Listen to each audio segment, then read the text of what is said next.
Hello, in this lesson we are going to talk about how blockchain can be used in governance. This is one of the hottest use case topics that people are concerned with when it comes to blockchain. We've obviously covered cryptocurrencies, which can help replace or add to the current currency system. So feel free to check out all of those lessons. So this is going to be less based around a particular sort of like specific currency. There are going to be currency based topics discussed in this lesson as well. So one of the things that you could do is manage government assets using a really good audit trail. And if there are certain government assets that the public should know about, maybe it's to do with the amount of like factories they have that are for, let's say, making roads and making other transport. That's something that the public generally should know about. It could be put onto a public ledger. So that is one of the use cases. Another really big use case, one of the most exciting ones for this video, is taxes. And I know taxes is one of those topics that everyone's like, oh yeah, I absolutely hate taxes. But again, try and have an impartial mind, because when taxes are done well, they can benefit everyone, because it allows you to have access to facilities such as healthcare in countries like Canada and the UK. It allows you to use roads, because at the end of the day, the roads that the government builds, they're building it using tax money. So with that money, they're able to build roads, provide certain public transport, and various other elements as well. So all of these aspects that we enjoy of modern society, regardless of what country you're really in, is generally paid for by tax collection. So it is definitely an important part of society. It will allow you to accurately track income for whether it's an individual or a company, doesn't really matter. So you can see where the money's going, during what period, exactly when it was paid, and this will help you automate taxes. I know some people, especially people that are tax evaders and even tax avoiders, this is something that they aren't particularly happy with, because if a lot of it can be automated, then you can reduce tax evasion and, to an extent, tax avoidance. Because at the end of the day, evasion is illegal and avoidance is legal. It may not be completely ethical or moral, depending on who's doing it, but and how much they're avoiding in terms of taxes, but it is legal. This can also lead to a reduction in fraud, whether it's VAT or corporation tax or some other variety of tax. Because at the end of the day, if you're accurately tracking it every step of the way, it is going to really help reduce fraud, especially if it's all digital and you need a bunch of different nodes to verify a particular transaction and also verify the currency itself. It'll help prevent not just fraudulent transactions, but actually fake money. It can, and this is one of the biggest things that blockchain can help reduce in probably every implementation, every use case, is reduce cost of administration and on the government as a whole. So administration equates for a lot of the cost in various sectors of modern society outside of government, and if you can automate a lot of it, do it more accurately, provide an audit trail, then you can reduce the cost of administration and ultimately reduce the cost that comes along with, well, fixing the problems that sometimes occur because it hasn't been properly implemented. It improves, let me write that again, improves transparency, because you can, yeah, I've just spelled transparency wrong, but you know what I mean. Transparency, because it basically can help ensure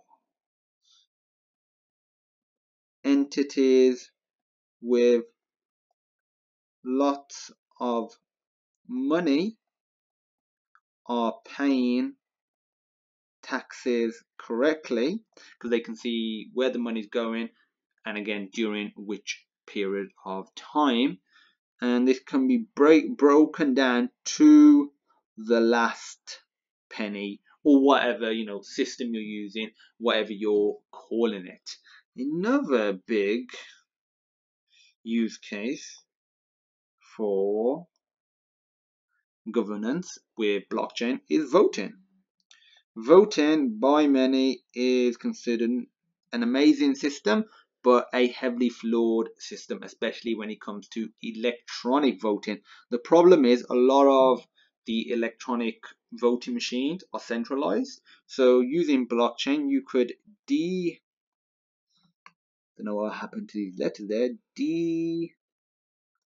decentralize current voting devices. You might need to implement new ones, but the overall sort of the philosophy of the voting devices, the way they generally work from a user perspective, that could remain the same, but they could be decentralized and they could be easily reused as well. And this could help lead to an open source implementation, and this will help ensure, actually don't need the word ensure, trustworthy enough, ensure that it is trustworthy. It will help ensure its security, because developers can see the sort of encryption they've got, the way data is being transferred and stored to make sure it is secure, and allow community to develop for it, or develop it and update it. When I say the community, I mean developers, people that know what they're doing, because you'll need, I would say, some sort of consortium or committee to verify and validate any update and changes, but it can really help accelerate updates if a lot more developers can access it, especially developers with different mindsets and not tied to any one party or allegiance.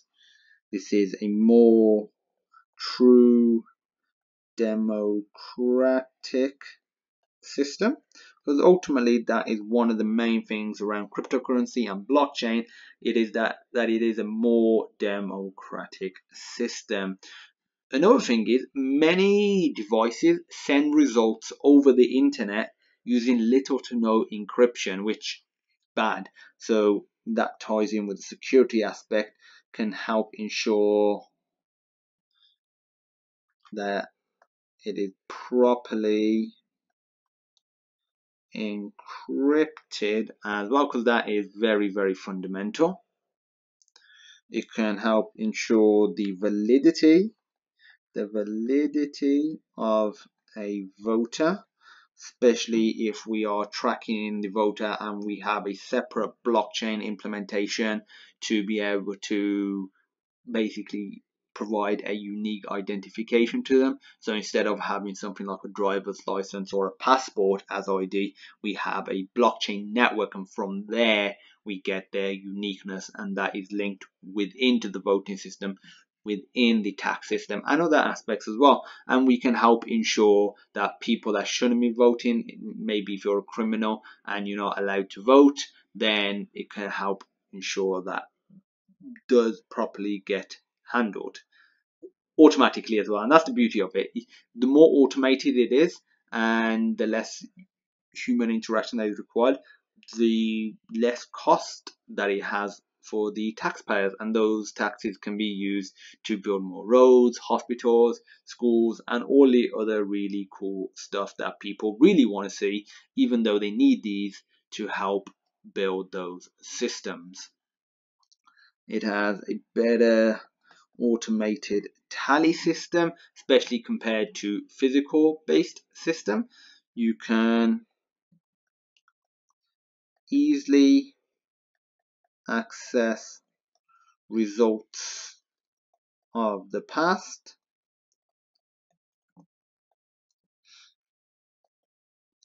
accurate live data, so soon as somebody votes, that could be tallied up accurately and you could see live to the letter how well a particular candidate or party is doing. And this could also lead to, this is a very controversial topic, lead to voting at home. This obviously has its own problems, but I find the problems that it has are generally linked to a more electronic home-based voting system and less to do with the blockchain implementation of it. But I think it could really help due to extra encryption, extra validity, and just the open decentralized nature of it. We could be voting at home within our lifetimes. So this has been an awesome lesson on covering the use cases of blockchain in governance. If you got any questions, feel free to reach out. We covered a variety of topics in terms of governance implementations. So feel free to check out the video again. And as usual, thank you for watching and I look forward to seeing you in my next lesson.